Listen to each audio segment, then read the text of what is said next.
wanted to welcome all of you. It's been a while since we've been able to have a fireside, and we're so happy to be back. I'm Diane Brownstein. I'm the editor-in-chief of Soap Hub, and so we're very excited for Brandon to come. In the meantime, I would love to kick this over to Ashley, who is a very social gal. She has some words. Hey, everyone. So I am, as Diane said, I'm in charge of our social, and I just wanted to make a quick shout out. And if you guys don't follow us yet, we do have tons of social where we post all the latest spoilers, recaps, updates, news, any and everything you want to know about soaps, we post it. And so I have our socials listed right next to me here. Facebook is at Soap Hub Mag. And then we have our Instagram, which is just at Soap Hub. And then Twitter is at soap_hub. And again, they're listed right next to me, so feel free to follow us. We would love to have you. I see our guest of honor is here. Just had a name I did not. I just realized it has my fiance's name. I don't know why. So we're like, he's not here, but we're going to continue dancing until he gets here. But that's why you guys thought I wasn't here. All right, great. That's hysterical. That's hilarious. We're like, yeah. I just got a text from Linda, said they're waiting for you on the thing. I was like, I'm there. Yeah. Well, thank you for coming. We're really excited you're here. Thank you for having me. Awesome. Ashley, can you change it to speaker view? There we go. Oh God, I don't want to look at myself Maloney that big. Take over as be quiet. The host. Hey, Brandon, how are you? I'm well. How are you, Michael? I'm very well. Thanks for taking the time today. It's really nice to see you again. Good to see you. You know, the one thing every time I look at a photo of you, you've got this like $1 million smile. Thank you. There you go. And have you on cue? Perform. Do people mention that to you? Have you always had it? Did teachers point it out to you? Or I thought you were going to say, did teachers teach you how to do that in acting school? Like, we did a lot of weird things in acting school, but smiling wasn't one of them. We were usually crying. No, I don't know. I guess it's just something that you are born with. I guess I can thank my parents and my genetic pool. Yeah. I think it's a combination, because I think you have to have the muscles and the facial structure and the teeth and all that. Yeah. And then to have something to smile about. Exactly. I find a lot of joy in this life, so maybe that has something to do with it. And I think that comes across too. You know, I saw you in I don't know how many years ago it was, a musical review with Bobby Eakes, Josh Anderson. I'm sorry, Michael. I'm having a really hard time hearing you. I don't know if somebody's not muted or if there's. Yeah, I was hearing something else too, but I was just trying to keep going. Is everyone muted? There we go. Okay. Awesome. I don't know how many years ago it was, but I saw you in a musical review, The World Goes Round. Oh, wow. That was another life ago. Yeah. I have no sense of time, because storylines on shows just go on forever. And, next thing you know, like a lot of time has gone by, but yeah. What was that? Was all that was I want to say 2010. Wow. I think it was about 12 years ago. Wow. That's amazing. Yeah. Yeah. I thought all of you in that were so like Broadway level performers. Oh, thank you. It was a lot of fun. Energy just flying across. How much musical theater have you done? That's what I started doing in high school. I did musical theater. And then from the musical theater, we had a theater program where once a year we would do a musical. And then after that, we would do 3 just straight plays. So we did 4 shows a year, one of which was a musical. So that was my foray into acting, was musical theater. And then obviously the stage plays came after as well. What were some of the musicals that you'd done? I did Annie. I played Daddy Warbucks. I did Into the Woods. We did Big River. And then also, a number of musical things like the Candor Ned musical review that you're referring to. Did you do Chicago? Because I could see you as a Billy Flynn. I didn't. The closest to Chicago I got was the Candor and Ebb thing that you saw right here. Yeah. Nice. And tell me, how long were you pursuing acting professionally before General Hospital came along? That would be 5 years. So I graduated college in 2002. Yep. And then I got my first job about 2 months later on the Gilmore Girls. And, did that amongst, a bunch of other jobs for a handful of 5 years, and was just trying to string together enough work to, the point I could quit my day job. And finally, General Hospital was the ticket out of the retail world for me. What was the day job? Nordstrom. Nordstrom, sure. Yeah. So I got a job. I worked for them. Nordstrom was great. I worked for Nordstrom for 7 years. I started in their men's sportswear department. Yep. Out here in Los Angeles, selling, Tommy Bahama shirts and the likes. And then that was when I was in college. I wanted to make some extra money. My dad was like, well, get a job. So I did. And then I graduated school, and they were so flexible with my class schedule and my, theater rehearsal schedule while I was in college that I thought, well, I'd be stupid to let this job go after college and, supplement whatever acting money I make with this money. And they were a game changer for me. I had auditions, and they would let me do auditions on my lunch break. I'd be gone for sometimes 2-3 hours because I had to, on my lunch break, drive from the West Side Pavilion, which those who are familiar with Los Angeles know what that means. I hear loud breathing or something. If everybody could please mute, I can't hear myself think. Thank you. So I would drive from like the West Side Pavilion, which is on one side of town, all the way over the hill to Warner Brothers and back on, lunch break. But it ended up taking sometimes 2 hours or more. And then when I would book a job, for example, when I booked Gilmore Girls, they would just let me work. And there were a few occasions where my manager did not like that I would be gone for a week or 2 weeks or 3 weeks. And I got let go a couple times.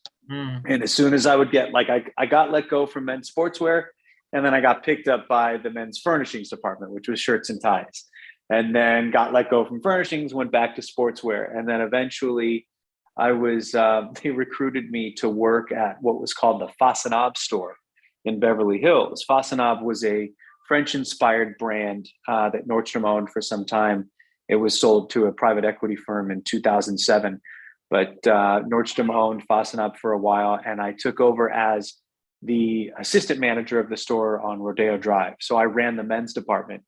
Oh, and wow. That was like my good luck charm, because I got that job in, I think, 2006. And right after I got that job, I booked a great job on an HBO show called Tell Me You Love Me. I booked a national TV commercial. I booked something else, and then I booked General Hospital. And it was a good time in my life. I've always admired actors who can juggle, a job while they're pursuing something that like hundreds of thousands of people aspire to.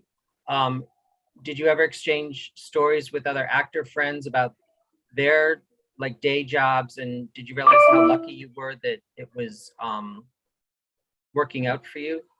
Yeah, I mean, look, it's kind of a superpower of sorts, or not really. It's more of, you say of relationships in life, like with our partners, right? If we truly love our partner, there's nothing we won't do for them, within reason. But if and when and where true love exists, there's nothing you won't do for that love. And it's the same thing, for any career, if you love it. And it just happens to be, show business for me. But I loved it so much that I was willing to work, tirelessly at a retail job. Sometimes, I would divide my shifts up into like 4 hours in the morning and 4 hours at night, just so I could string together an 8-hour shift. So I could go audition, or, the countless times my friends went out of town on vacation and I stayed home to go to acting class. Right. It's just what you do for that thing or person you love. Of course. Yeah. The West Side Pavilion, that you may as well have been in Clueless. Nevada. Oh yeah. I mean, that's To Warner Brothers. Yeah, yeah. that was. I mean, yeah. that's you could have taken a helicopter and gotten there. You know. Well, not to mention traversing the 405 or know. any parallel road. Yeah. At any time of day in Los Angeles, unless it's 4 a.m, you're gonna hit traffic. Is it different now with actors putting themselves on tape? Do you have actor friends who talk about how it's different now? I mean, I know Dave's pretty busy, but Yeah, it's I hate it. I hate it, and I would imagine that's probably, if you interviewed 1,000 actors, I would say the majority of them would say that they hate it. I mean, look, the advantage is you're not in the room and you can tape it as many times as you want, but that's also the disadvantage. Because walking into a room, A, you can be present in that room and present with those people, but B, you know that you've got one chance to get their attention with your read. And so everything is on the line. Everything is, on that one audition, those 5 minutes. And if you don't grab your attention, you're walking out and you're not getting a callback, or you're not getting a screen test, or you're not getting the job. But if you're home taping, you're like, well, I can screw up as many times as I want. And it's a mental thing, Yeah. So I don't like self-tapes. Self-tapes started to be a thing before the pandemic happened. Mhm. And then the pandemic hit and everybody's like, well, self-tapes. So it's, I don't like it. Yeah, I haven't talked to many actors who do like them. Yeah. There's just that experience of, walking into the room and making eye contact and, Mhm. yeah. When you got general, what was it like? How did it, was it easier back then? Was it a show a day? Were they doing multiple shows a day? It was usually one a day. Yeah. I mean, I remember, I was at that point coming from only doing primetime TV shows. So we would do 8 pages a day. And if you had 8 pages, that was like, oh my God, this is going to be the most insane day ever. But then I got to General Hospital and they're like, you're doing 10 pages tomorrow. You're doing 20 pages. It's like, 20 pages? I don't know how that's going to happen. Yeah. So most days you would do 1, sometimes 2 episodes, but the 3 episode days weren't really happening that much then. But yeah, I would say we were still doing a fair amount. It was, because I remember they started me out, my first week was a little slow. I would do a show a day, but then I remember all of a sudden it was like, 30-page day. So yeah, I think we were doing multiple episodes back then. And what was it like working with Sarah Brown, and I'm gonna butcher his last name. It's a great actor, Bruce Weitz. See? Yeah, working with, they were both great. They were both, Sarah and I would always find some fun stuff to bring to every scene. Bruce Weitz is a legend, his reputation precedes him. And I learned so much just by watching him, both in rehearsal and in the scenes. He was just always there. And, he was very present. He was never afraid to take a risk and be bold. And that's kind of my style. And so that resonated with me. That's awesome. That's awesome. What did you learn the most at General Hospital? Like, how was it once you realized, hey, I can handle 30 pages a day. I can do this. I can create something I know really, how this all works here. When did you feel that like this was a great fit? It felt like a great fit from the moment I got the sides for the audition, to be honest with you. I had auditioned for General Hospital probably, no exaggeration, at least 5 times before that. Right. And it was always, you aren't a good actor. It was, you're not a right fit for this part, or we have something coming down the pike that you might be more right for. And I'll never forget this. I was at Fasenat in Beverly Hills and I'm working my normal shift. And I got a phone call from my agent or manager saying, you're going in on General Hospital tomorrow.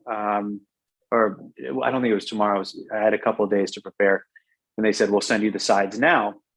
And so they sent me the sides. I printed them out at work, folded them up, put them into my, sport coat pocket, went into a stock room and pretended I was doing like inventory or something, took the sides out and read them. And from the moment I read the Johnny Zakara sides, I said to myself, this part is mine.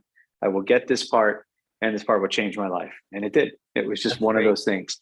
So I felt like that Johnny belonged in my life from the get-go. But when did I feel really comfortable, working there? I would say it came in stages, because, hey, Boo, I don't think that's clean. Are you getting a cup to drink out of? Sorry, hang on. Are you getting a cup to drink out of? Yeah, I unloaded the dishwasher last night, so I think those are dirty. So I would go to the cabinet and get a clean one. There are plenty of cups in the cabinet, and they're all clean. No, if you want to use that, you have to wash it. Okay, we'll add 45 seconds onto the interview for that one. So when did I finally settle in and feel really comfortable? Sorry, Michael. Yeah, it's okay. Okay. All right. Can we talk about this after my interview? I love you. So when did I start to feel really comfortable in, the role and in the process? That came in stages, as I think I started to say. The first week was my head was spinning and I didn't know which way was up. And then the second week, I started to feel like, all right, I got this. And then it took, I would say, a handful of months before I was like, okay, I can do this now with my eyes closed. If that makes any sense. It makes a lot of sense. And I have to say, when you started, you were telling that story, and then you got focused on the cup and the dishwasher. I thought, oh, he's recreating a moment from the show. This is so cool. Right? I just thought that was so cool. Yeah. Can you talk about that online, the names jumped out of my head, but the fathership thing that you have with your buddy? Fathership.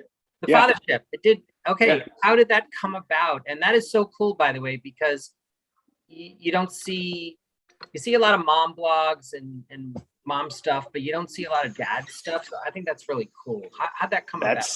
That's exactly where it came from. It was, I became a single dad when Harper was, I think, 2 or 3. And it was a very jarring moment in my life. And, you go onto the internet to read articles, and they're all articles written for and by moms. There's nothing for dads, nothing by dads, nothing supporting dads. And so I just started thinking, like, man, that's really messed up. How great would it be if there was a community where people could go and dads could talk, or you could hear dad's point of view on what it's like to be a single parent, have your kid all the time. And that just didn't exist out there. But then to dive deeper, it was more of wanting to counteract the patriarchal archetype, say that 5 times quickly, of the Al Bundys, right? Out there of the dads who just sit on the couch with, the remote in one hand, the other hand down their pants, and it kind of gave guys and dads a bad rap for a while. Dads were supposed to be macho. Dads were supposed to be aloof. Dads were supposed to be perverts. And I found myself stepping into this role where I had to be there for my daughter 100% of me, 100% of the time. And there was nothing out there that really spoke to dads. And so that was the impetus behind the fathership. Now, my partner, Tyler, found himself in the same situation. And we have been friends for years and years and years. We used to go to the same acting class together probably 15 years ago. And we both kind of found ourselves single dads at the same time. We were like, hey, let's do something about this. Let's take our situation that is tough and turn it into something positive. Not only for us, but for other people. That's awesome. Have you, are you still doing it? Is there talks of turning it into any kind of I don't know, podcasts that could get picked up somewhere or Yeah, we're still doing it. You don't see a lot of content being posted on the Fathership page right now because our focus has shifted into something that hopefully you'll all hear about very soon. But yeah, it's in various developmental stages for things. That's awesome. Yeah. Because I have a niece, and from what my brother told me, the fun stuff has yet to come.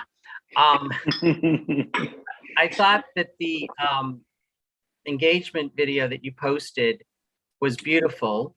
Mm. And the part where you included Harper and gave her the box, and like that was just awesome, man. That was a great, Thank you. inclusive. You know, all the women who responded to it on our site were going, "Oh wow, that's great. That's the kind of guy. You know, is he taken?" I said, "Yes, you have to watch the whole video." Yeah. Hey, I was surprised when I was happy when a new regime came in at General, because I just liked what they were doing, but I didn't like that you didn't stick around. What happened there? Was it your end of your contract? Was it because Johnny's often? Yeah, it was end of my contract. They wanted me to stay, and I was ready to move on, and so Okay. that's what happened. Now that made sense because I couldn't see them wanting to lose you. Yeah. What went into that decision? Just, having been at a place for 7 years, I wasn't a parent yet. And so the inherent need to provide for my family wasn't there. Right. I was still a, younger 30-something with really no responsibilities whatsoever. Right. And so I thought, well, this has been great. This job I will be forever grateful for. And, for the people who took a chance on me and gave me just such a really charmed life for so long. I will always, be infinitely grateful for that. But it was time to see what else was out there. And I knew that, I think I was 33. Oh, my daughter's mocking me right now. I was, I think, 33 or 34 years old when that happened. And I knew that, a family would be on the horizon probably within the next 10 years, and that there would be most likely no other time in my career where I could take a leap of faith like that and say, all right, this bird in the hand is great, but I'm going to go see what's in the bush. And, right. And so that's what was behind that. It wasn't, dissatisfaction. It wasn't frustration. It was just, let's see what else is out there. Cool.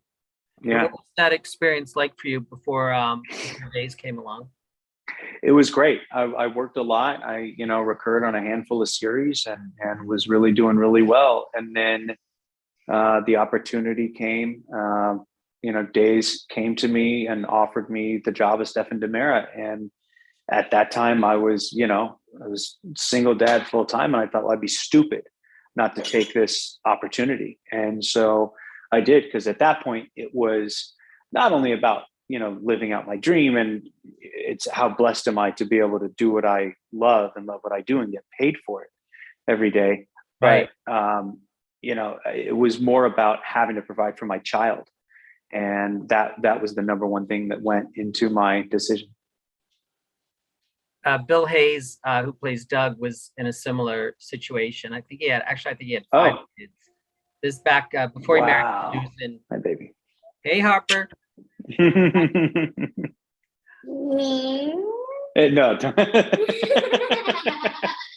All right, let me see it. Now they have to see it. Now we want to see.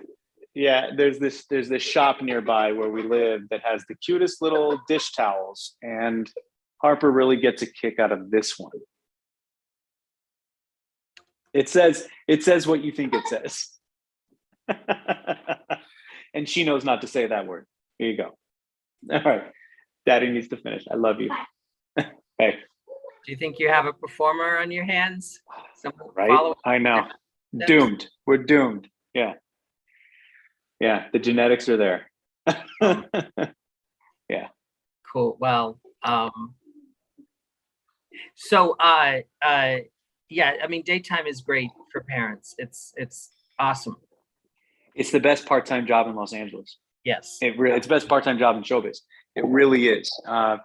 It gives us the opportunity to, again, do what we love and live out our dream and be a family man or family woman. And it's Right. really, I'm just forever grateful for these jobs. So what was it like when you were taking on Stefan O? Yeah. Stefan. Stefan. Yeah. Yeah. You say Stefan, and I think of Steve Urkel's suave twin brother. There or you cousin. go. Was it his There you cousin? go. Stefan Urkel? I think that was his cousin. I think Yeah. I was actually, yeah. I think that I was Yeah. more of a Brady Bunch, but Okay. yeah. How is he different from Johnny, and what different? I mean, certainly the regalness. Yeah, he Stefan definitely cares more about what other people think. Stefan is more polished. You know, obviously a lot more white collar, a lot less rough around the edges than Johnny was. Johnny is. He's not dead, at least as far as I know. He's still alive. And yeah, he just where they're similar is that I don't know what's going on. I see someone's computer screen. We're doing a PowerPoint presentation comparing and contrasting. Am I going to see a slideshow of my life like that was up at my bar mitzvah on this screen? Is that what we're about to do? Some marketing demos to show you how great Soap Pub's doing. No, I'm not. Right. So yeah, it was, and where they're similar is that they may be good intentioned, but they can't help themselves but to screw up. Right. And screw things up. And so they, you know, their ego, both these guys, their ego definitely and their pride gets the best of them for sure.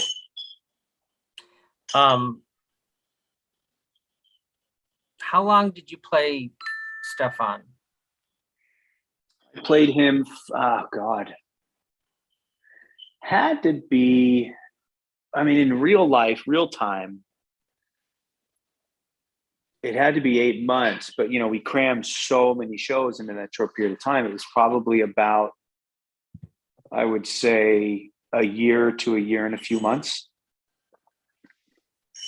I think. And then took a few months off, and then we all know what happened after that.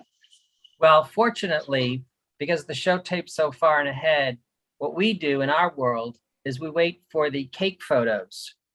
And then they're gathered, and we're like, yeah, Brandon's back on the show. Awesome. Yeah, great. Yeah.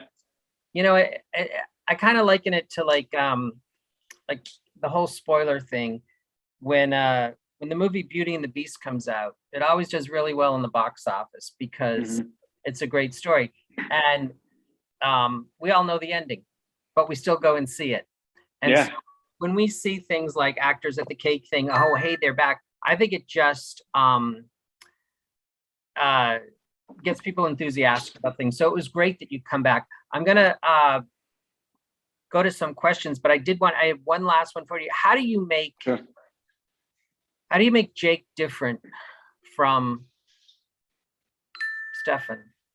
Well, Jake, I mean, obviously Jake talks differently. He walks differently. He moves through the world differently, physically and mentally. His thoughts are different. And I mean, for me, it was really easy. Once I figured out Jake's voice and his posture, everything else kind of came naturally to me. But the biggest differences are, you know, the voice, the physicality, the way he thinks. He's definitely rough around the edges. He kind of really doesn't give a shit what people think about him, except those close to him. And every once in a while, you see that he's a little leave me alone. Yeah, that's my fiance making faces at me, trying to throw me off. But I think she made me blush. I feel like I'm turning red. A little bit. And you're smiling. Yeah. Well, she does that to me. Get out of here. Yeah. So yeah, I would say those are the pretty big differences between the two of them. And Jake is not as prideful as Stefan is at all. Right. There is some pride there, but it's very, very minimal. And I don't think Stefan could, if you asked him to show you what a dipstick is in an engine, I don't think Stefan would know. No, I don't. He'd be like, Harold, show Jake the dipstick. Yeah. That's not a euphemism either. There's really no one like Jake on soaps that I see. I think he's really unique, and you've done an amazing job. Oh, thank you. You're very welcome. I'd like to go to a question now. I believe Sure. First up is Lindy. Hi, And- it's Lyndall. Lyndall? Lyndall. Hi, yes. Lyndall. Hi, how are you? Good. How are you? I'm well, thanks. My question is, what TV shows do you watch? Or do you watch any TV? I What's do your watch favorite? TV. That's a good question. I love, let's see, Sopranos is my favorite TV show of all time. I actually just rewatched it for the second time, and it was incredible. Battlestar Galactica is also another one of my favorites. Oh, I love that. But Battlestar Galactica, I've watched that 3 times all the Me way too. through, and it's just, have you? Yeah, and it's better every time. Currently, Succession blows my mind. No spoilers because I haven't watched the whole 3rd season. Just watched Squid Game, which was, I don't know who of you on this call have watched Squid Game, but that is, it's really tough to watch, but I love it. Kind of harkening back to Battlestar Galactica. I love shows that make us hold up a mirror and say, well, what would I do in that situation? I may hate this character for what they're doing to this other person, but would I be any different? And I love shows that ask those questions. Cool. Thanks for that. That's great. Of course. Yeah. And I believe next we have, is it Sherry? Yeah. Hi, Sherry. Hi. Well, I have a question for you. Would you? Oh, first of all, which Sherry you talking about? There's 2 Sherrys. Sherry Ashley, I think, Oh, right? that's me. Oh, That's okay. the That's name me. I see on the screen. Okay. Okay, that's me. Oh my God, my phone just started talking to me because it thought I said SIRI. I'm not going to say the name, but I was like, what is that voice? It was, yeah, she's very nosy, that one. All right, continue, Sherry. Thank you. Yeah. The question is, would you ever, for a fan who has a disability or a special power, would you send them like an autographed picture of you? Yeah, sure. Maybe send Michael your information and he'll forward it to me. Please do. Cool. Absolutely. Thank you. Absolutely, Sherry. Absolutely. Be my pleasure. Okay. Thank you so much. Of And you course, rock, by yeah. the way. Oh, thank you. You're welcome. Thank you for your question. And yes, he does rock. I believe we have next Thane. Thane, which is a soap opera name. Huh. Thane of Cawdor, Thane of Glamis. That's a Shakespeare quote. Thane is not here. Nope. He is. Oh, he is? And sometimes we just need Nice to to talk unmute. to you again. I was just wondering why you like about soaps as opposed to other mediums, obviously the stability, but anything else like seeing the same people as opposed to going to production and you don't have to look for work.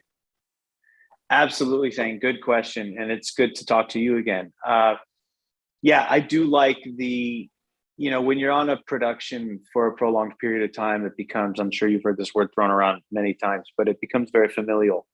And it's nice to know where I'm going to work every day. It's nice to know who I'm going to go to work with. And yeah, I enjoy that very much about the job. Awesome. Great question, Thane. Thank you. And now I believe next we have Pam.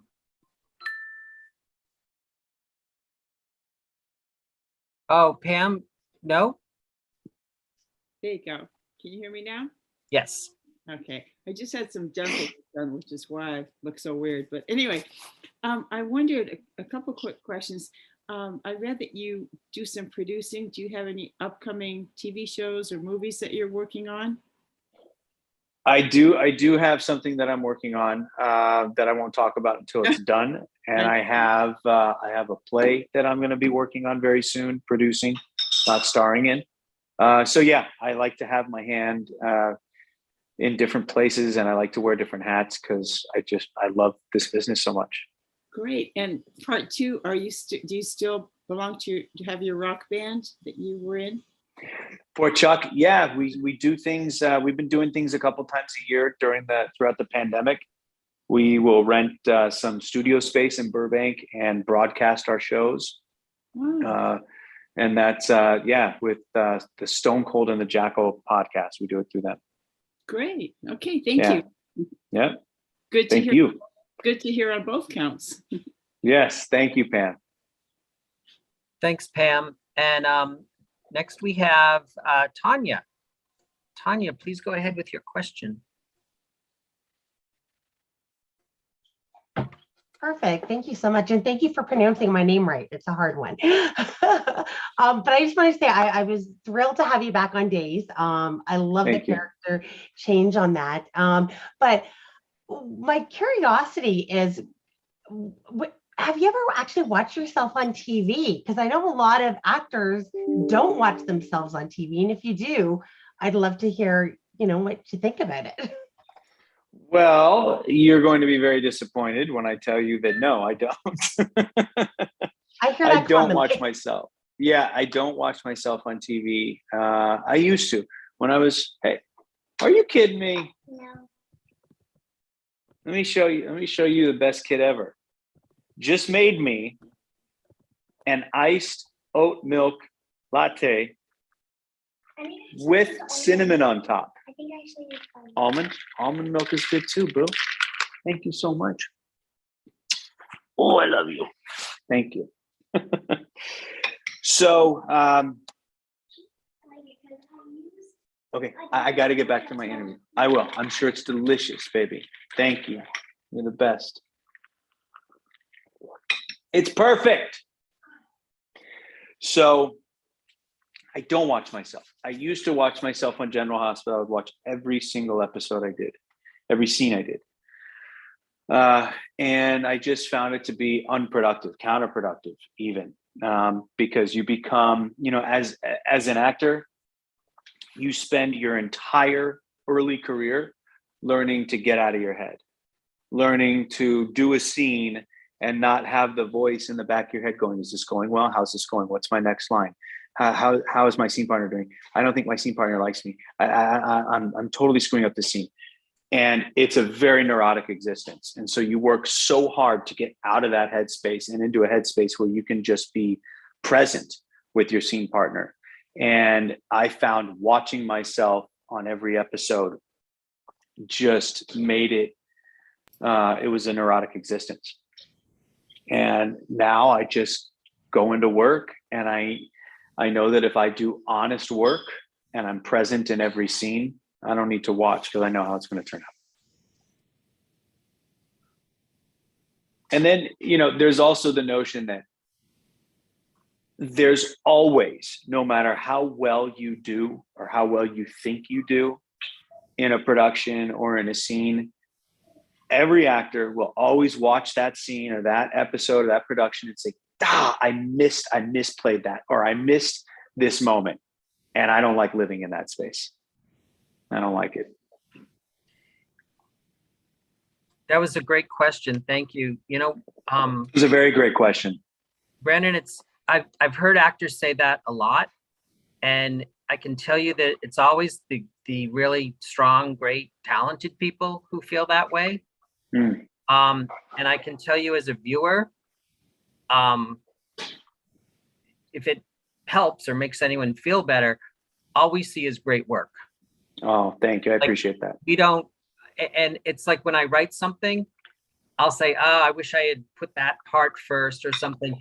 And maybe I'm the only one who knows it. and with the internet, sometimes you change it. But Yeah. but honestly, like I understand that feeling, but I also have to say that like we just see great work. I mean, so daytime fans make that commitment of 5 hours a week or more with It's just huge. one show. Yeah. And it's because that we connect to the performances. Not everyone does, but everyone to each their own. I mean, there's so many people who just love this genre, and because they're invested in the characters and the performances that we see. Pam had a question. She's messaged me that she forgot to ask. How do you like working with the cast of Days? And I'll add to that. Did you overlap with anyone like Wally Kurth, or was there anyone else? Oh yeah. Worked with twice? Well, I don't think I ever worked with Wally on General. I don't think that ever happened. Right. I know him from that world, but I'm trying to think if there's anybody on who I actually worked with. There are a lot of people who I became friends with over the years because we would all go to the same events together. We would do this, we would kind of do the same charities together, Sure. And do appearances. So there was a lot of that. Right. Like, oh man, good to see you. We get to work together now. This is awesome. But I'm trying to think off the top of my head. I don't know that. Can you think of anybody that I've worked with on Days who was on that I worked with on General Hospital? Over the decades, there have been a lot of actors. Matthew, Stephen, Mary Beth. They've all crossed back and forth. I think Wally's the only one doing it currently. Tamara Bond was on. She was on General, but not when I was on. Yeah. And then came back after you left, and then left again. So, yeah, not a lot of specific overlap these days, which is odd for daytime being this lovable, incestuous little bunch of people that yeah, right. you don't have to look far to bump into someone you've worked with before. Sure. We have another question. Sherry Smith. Sherry, can you unmute yourself? I'm unmuted. So my question is, what would your dream role be? It's a good question. I've always said I would love to play, and I don't think this movie should be remade because it's perfect, but Cool Hand Luke is, I think, one of the best films ever made. And if they were to remake it, I would love to play Cool Hand. More than anything. If you ever did a reboot of a $6 Million Man, you could do that. That really would be well, fun. That'd be right? fun. I would not. Yeah, I wouldn't be mad at that. I wouldn't scoff at taking over the Wolverine franchise. That would be that would be pretty awesome. Yeah. Thank you. Yeah, you'd be a great Wolverine. And did you follow that world? Did you read the comics growing up, or do you go to those movies? No, it's funny. I've descended more into nerddom as an adult than I was as a kid. I think I was afraid of being called a nerd as a kid. So I didn't do the comic books and the Legos and everything, but I do all that stuff now. So I'm making up for it later in life. But no, I didn't read the comics. Whenever I see one of the movies, I love them. And I think that would be a really fun role to play. Yeah, I can definitely see you in that role. That would be, I know that world pretty well. Great. Be fun. Yes, Thane, you were awesome. You were awesome, and we all love you.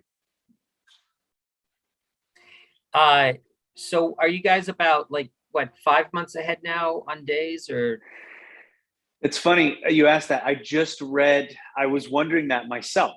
Because we get all the scripts digitally now, and so usually I just kind of will scan to the pages that I'm on or the pages that pertain to me, right, as I skim the script. And I had this thought. I think it was as I was falling asleep the other night. I thought, man, how far ahead are we? Because I haven't looked in a while to see what the air dates are. And I thought, I'm not going to look it up now because then I'll be up for another hour trying to wind back down. But I think I want to say it's August. Mm. So yeah, 7 months, right? We're in February. Yeah, 7 months. That's amazing that the show Yeah. lost all that lead time during the COVID pandemic shutdown, and now Well, we had 8 months, and then we went back. Like we were 8 months ahead, March 2020, I think, right, and then we lost 6 of those months. right. So when we came back, I think we were about 2 months or 8 weeks ahead, and yeah, we've gained another 5. That's pretty crazy. Have you marveled at how, I guess no pun intended, at how the company has come together? And like I think you guys are running lines. What do they call that on some kind of Microsoft like Zoom thing where you see each other? Microsoft Teams. Yeah. Microsoft Teams. Thank you. Yeah. I mean, the fact that these shows are being done at all before COVID was pretty miraculous, given the economic realities. The fact that you're doing it all now with COVID, I mean, you must be proud of how everyone's kind of pulled together. Oh, absolutely. It's, look, it's not ideal going to work every day and, being tested and sequestering in our own dressing rooms and not, look, at the end of the day, we're a very gregarious bunch. Pretty much anybody who gets involved in show business, especially the people in front of the camera, they're in front of the camera for a reason, because they want to be seen, they want to be heard, they want to see other people. It's a very gregarious group. So when you tell those people, no, you have to stay in your room all day, and if you want to rehearse, it has to be over the phone, it's like, oh man, it's a shock to the system. But it's better than the alternative, which is not going back into production. And so, Right. we kind of all had that attitude when we came back of like, okay, this isn't ideal, but shit, it sure as hell beats sitting at home. Right. And not working every day. And we were one of the first, certainly the soap genre was, I think, the first genre to come back. Yeah. Because there was a need for it, for the shows to be made every day and for new content to be made. And certainly, excuse me, Days was probably getting a little freaked out, like, oh my God, we've only got 2 months in the can now. We've got to get back and extend that. And so, yeah, if it's come to work, stay in your dressing room, be tested, don't fraternize, out in the hallways and run lines over the phone, great. I'll take that any day of the week as opposed to not working. Awesome. And yeah. I want to thank you for your time, but I think we have one final question from Sandra. Is it Sandra or Sandra? It's Sandra. Sandra. Hello, Brandon. Hi, Sandra. Hi. What was it like working on the set of the movie Melrose Place? Oh, it was fun. We shot that up in Canada, in BC, British Columbia, and Vancouver. Any excuse I have to go to Canada or to go to Vancouver, I will jump at that. It was a lot of fun. It was a great group of people. I'm actually still friends with a few people I met on that production, which is pretty rare. Usually you say you'll stay friends and you stay friends for about 2 months and then it's like, all right, back to our lives. Yeah, it was a really fun experience delving into that world. I watched the show as a kid a little bit, not as actively as I watched 90210, but I did watch Melrose Place. And so it was fun to kind of delve into their world a little bit. It was great. Wow, that's awesome. That was a great question. Brent, did you ever meet Thomas Calabro? I did. So we did this event called Rewind Con, which was this god-awful event that we did in Chicago a handful of years ago. Poor Chuck was brought there to perform and to sign autographs and do Q&As and stuff. And they ended up screwing everybody out of their payment. They didn't pay anybody. And it was a really, really messy thing. But Calabro was there and I saw him and I was like, hey man, you have no idea who I am. I just played you in a movie. It was a lot of fun and it was good to get to know you, kind of. So yeah. But he was nice. He was gracious. Definitely similarity in physicality and energy. I was well cast. Yeah. Listen, I think we had it. Was there anything that we didn't ask you? Any upcoming projects that, other than the ones you mentioned, that you wanted to get out there? We're good right now? No, that's, we're good. Yeah. Cool. Awesome. Listen, we really want to thank you so much for taking your time today with us. We love the cameos by Harper. Oh, yeah. And Yeah, it was my pleasure. It was my pleasure. Thank you for having me on. absolutely. Thank you for coming, and we'll see you out there on the show and in cyberspace. All right. Sounds good, everybody. Much love to you. All right. Thank you.